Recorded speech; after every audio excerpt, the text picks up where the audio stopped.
L'association des vitraux pour Romilly-sur-Seine a été créée pour redonner une nouvelle jeunesse à la verrerie de l'église Saint-Martin. Les vitraux d'origine étaient en mauvais état, leur rénovation permettra de promouvoir l'attrait touristique de l'église et de la ville. Il y avait des chutes de pierre, de verre, les meneaux étaient abîmés.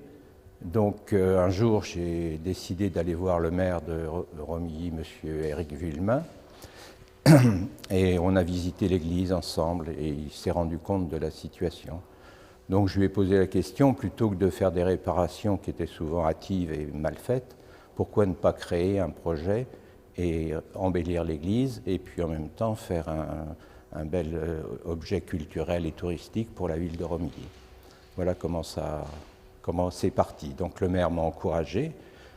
À partir de là, j'ai créé une association loi 1901 qui a été créée donc en 2010.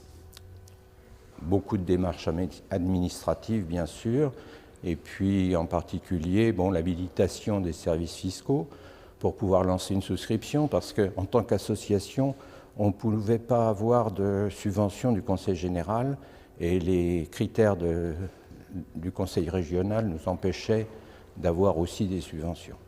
Donc tous les vitraux, les 8 qui existent et les 3 qui seront posés après Pâques, vont être financés uniquement par des dons et des subventions de la Fondation du patrimoine.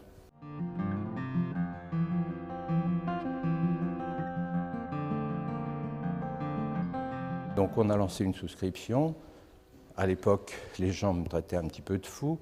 Heureusement, j'ai eu des soutiens importants.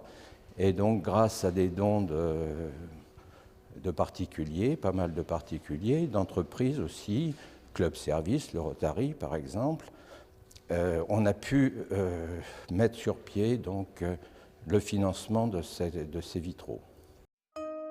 En mars 2011, l'association lance un appel à concours. La rénovation a pour thème l'eau et la lumière. En octobre, c'est le verrier Joël Maunes, originaire de Lyon, qui est retenu. Sa réponse au projet Un arc-en-ciel.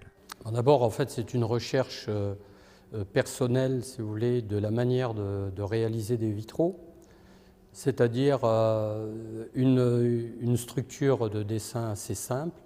Les baies sont monochromes et c'est d'avoir un ensemble de baies, chacune d'une couleur particulière. C'est l'ensemble qui fait l'arc-en-ciel. Et une autre particularité, c'est que je ne travaille que des verres totalement transparents. En fait, ce sont des vitres colorées. Alors, dans mon travail, il y a une recherche, je dirais, de simplicité dans la technique. Je n'irai pas jusqu'au minimalisme, mais pratiquement.